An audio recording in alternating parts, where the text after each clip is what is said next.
পরিত্যক্ত সিমেন্টের বস্তা দিয়ে ব্যাগ তৈরি করে মাসে লাখ টাকা আয় করছেন আব্দুস সালাম। কাজে না লাগা সিমেন্টের বস্তাকে সেকেন্ডের মধ্যেই পরিণত করেন ব্যাগে।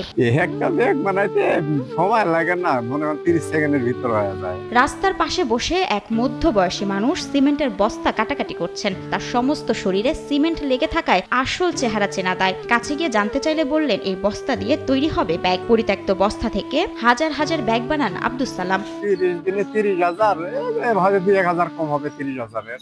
বাজারে পাইকারি রেট আমার মনে করেন যে একেবারে 200 ডজন 300 ডজন দিয়ে আসি, তো এই জন্য পাইকারি রেট আমার মনে হয় 85 টাকা ডজন বড় ব্যাগটা, আর ছোটটা হলো 60 টাকা ডজন। 21 থেকে 22 বছর আগে দিনাজপুর থেকে গাজীপুরে আসেন আব্দুস সালাম। শুরু করেন কারখানায় সিকিউরিটি গার্ডের চাকরি। আমি 21 বছর আগে আইছি, পরে গার্মেন্টসে সিকিউরিটি চাকরি করছি, পরে আবার এই যে কাঁচামালের ব্যবসা করার পরে এটাই করতেছি। মোটামুটি এই ব্যবসাটাই ভালো। পরে খোঁজ পান সিমেন্টের বস্তার। বড় বড় ভবনের কাজ শেষে সিমেন্টের খালি বস্তা 3.5 টাকা পিস দরে কিনে আনেন আব্দুস সালাম। এরপর কাঁচি দিয়ে বস্তার দুই পাশে কাটেন তিনি। মনে করেন যেখানে ঢালাই হয় এখান থেকে এগুলো কিনে নিয়ে আসি, আনার পরে মনে করেন যে এই কাইটা কুইটা এই ছোটটা বিক্রি করি, এটা ব্যাগ বানাই। আর এটা ওইটা না, কাপড় ধোয়ার একটাই সলিউশন, চাকা অল ইন ওয়ান।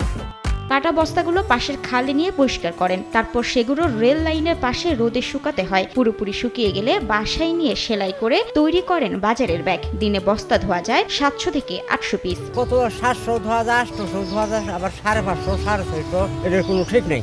বস্তা বিশেষ ভালো বস্তা হলে বেশি ধোয়া যায়। ব্যাগ বানানোর পরে এক পিস ব্যাগে 3.5 টাকা করে লাভ করেন আব্দুস সালাম। এখন দেখা যায় আমার এমনি 3.5 টাকা করে কিনে আনা হয়, 7 টাকা করে বিক্রি করি। এখন এক পিসে দেখা যায় 3.5 টাকা থাকে, কিন্তু ওই যে আমার ধোয়া আছে এগুলো কাটাকুটি।